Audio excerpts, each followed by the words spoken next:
Rising Rajasthan summit 2024 को लेकर cabinet मंत्री अविनाश गहलोत ने समाचार प्लस से खास बातचीत की है। राइजिंग राजस्थान को लेकर मंत्री अविनाश गहलोत ने तैयारियों की जानकारी भी समाचार प्लस के साथ में साझा की।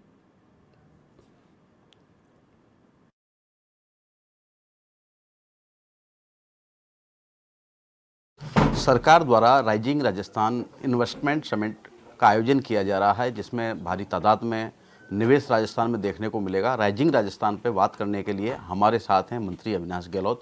जानेंगे सर आपसे किस तरह से पूरा आयोजन किया जा रहा है और क्या क्या नई रूपरेखाएं इस आयोजन के माध्यम से सामने आएंगी। देखिए, राजस्थान के यशस्वी मुख्यमंत्री भजनलाल शर्मा जी के इस राजस्थान की वर्तमान सरकार के गठन को 1 वर्ष पूरा 15 दिसंबर को होगा और 15 दिसंबर से पूर्व सरकार ने बहुत सारी योजनाएं पर काम किया है, जन कल्याण के काम किए हैं और 9 दिसंबर, 10 दिसंबर, 11 दिसंबर को माननीय प्रधानमंत्री मोदी जी की मौजूदगी में राइजिंग राजस्थान की कार्यक्रम की ओपनिंग होगी। और आपने देखा होगा पिछले कई महीनों से मुख्यमंत्री जी लगातार इस प्रयास में हैं कि स्थानीय जो निवेशक हैं वो आए, प्रदेश स्तर के, राष्ट्रीय स्तर के, और यहाँ तक कि देश के बाहर जो कंपनियाँ हैं, अपने जो NRIs हैं, वो सारे मिलकर राजस्थान में निवेश करें और निवेश करके यहाँ जब वो अपनी इंडस्ट्री लगाएंगे तो लोगों को रोज़गार के अवसर भी उपलब्ध होंगे। और हमने ये तय किया है कि हम जीरो टॉलरेंस पर करप्शन के मामले में काम करेंगे। लैंड अलॉटमेंट की बात तुरंत करेंगे, बिजली के कनेक्शन की तुरंत बात करेंगे, और भी कुछ अगर सरकारी नीति के हिसाब से जो उनको चाहिएगा वो हम उनको तुरंत ही उपलब्ध कराएंगे। ये मुख्यमंत्री जी का विजन है कि प्रत्येक जिला कलेक्टर को ये निर्देशित किया गया है कि निवेशकों को राइजिंग राजस्थान में आ रही कठिनाइयों का तुरंत समाधान करके उनको एक प्लेटफॉर्म उपलब्ध कराए।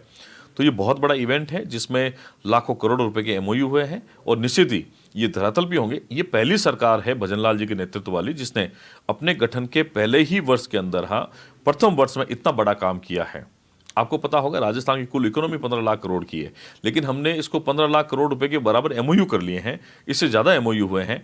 तो मैं सोचता हूं कि इस जिस रफ्तार से प्रदेश विकास के मामले में आगे चल रहा है उसमें दुगनी रफ्तार हो जाएगी इस MOU के बाद में। जब ये काम होंगे, रोजगार मिलेगा, लोगों के जो सुविधाएं बढ़ेगी, इंडस्ट्री को फायदा मिलेगा, तो राजस्थान तेज गति से आगे बढ़ेगा और एक बहुत बड़ा इवेंट है। सर, जहाँ तक बात की जाए प्रवासी राजस्थानियों की, तो धोरों की धड़ाके जो लाल हैं, जो कि देश और विदेश में जाकर बसे हैं, बड़े उद्योगपति हैं, उनके लिए एक दिन फिक्स रखा है कि राइजिंग राजस्थान में प्रवासी राजस्थानी एक तरह से सम्मेलन हो रहा है और वो निवेश यहाँ पूरे प्रदेश में करते हुए नजर आएंगे। देखिए, निश्चित ही सरकार ने ये तय किया है कि हम लोग, हमारे जितने भी प्रवासी हैं जो राजस्थान से बाहर रहते हैं, उनको एक ही दिन में, ताकि एक गेट टुगेदर का प्रोग्राम भी होता है, उनको एक दूसरे से पहचान बढ़ाने का मौका भी मिलता है और वो खुलकर अपनी बात कह सकें। चूंकि इसी राजस्थान की मिट्टी से जुड़े हुए लोग हैं तो उनका कहीं न कहीं आत्मीयता भी हमारे प्रदेश से बनी हुई है। निश्चित ही इसका बड़ा लाभ होगा और सरकार ने तय किया है कि हम लोग अलग अलग कैटेगरी के लोगों को अलग अलग डायरेक्शंस में, अलग अलग टाइमिंग के साथ हम उनसे बात करेंगे। और ये 3 दिन का जो कार्यक्रम है, मैं सोचता हूँ किसी देश के अंदर और कहीं प्रदेश में नहीं हुआ होगा, जो पहली बार जयपुर के अंदर हो रहा है। और ये मुख्यमंत्री की सोच को दर्शाता है कि हम राजस्थान के विकास के लिए कितना गंभीर हैं, कितना संवेदनशील हैं, और इसका परिणाम जो है आपको आने वाले 4 सालों में देखने को मिलेगा। किसी भी क्षेत्र के अंदर अगर हम लोग जाएंगे तो हजारों करोड़ रुपए के MOU हमारी सरकार ने किए। सर, जहाँ तक MOU की बात की जाए तो एक सवाल मेरा ये बनता है कि आपकी खुद की विधानसभा, आपका खुद का गृह जिला और आपके प्रभाव वाले जो जिले हैं, उनमें लगभग कितना MOU हुआ है इस राइजिंग राजस्थान के माध्यम से? देखिए, मैं जिस झुंझुनू जिले का प्रभारी हूं, अभी हमने 29 तारीख को वहां राइजिंग राजस्थान की सबमिट करी है। 1440 करोड़ रुपए के MOU हमने जिला प्रशासन के माध्यम से किए हैं। 38,000 करोड़ रुपए के MOU हमने प्रदेश स्तर पर मुख्यमंत्री के निर्देशों में किए हैं। तो 39,400 करोड़ रुपए के MOU करना मतलब ERCP की योजना के बराबर का अमाउंट है, बाड़मेर रिफाइनरी के बराबर का अमाउंट है जो MOU हमने किया है। ये एक छोटा सा उदाहरण है।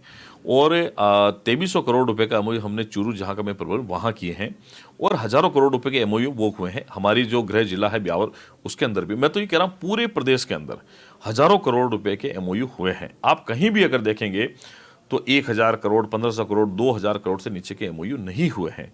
तो ये कहीं न कहीं निवेशकों का राजस्थान सरकार की पॉलिसी के प्रति पॉजिटिव एक जो मैसेज है वो है कि सरकार हमें सहयोग कर रही है। अगर सहयोग नहीं होता तो इतने बड़े MOU नहीं होते। और मैं तो इतना कहता हूँ MOU होना बड़ी बात नहीं, लेकिन MOU को धरातल पर उतारना हमारी जिम्मेदारी है, नैतिक जिम्मेदारी है। और मुख्यमंत्री की ये बड़ी मंशा रही है कि हम इन सारे MOU को धरातल पर उतारेंगे, उसका फायदा राजस्थान की जनता को मिलेगा। बिल्कुल, मंत्री अविनाश गहलोत का कहना है कि जो एमओयू हुए हैं उनको धरातल पर उतारने की नैतिक जिम्मेदारी भी सरकार की है।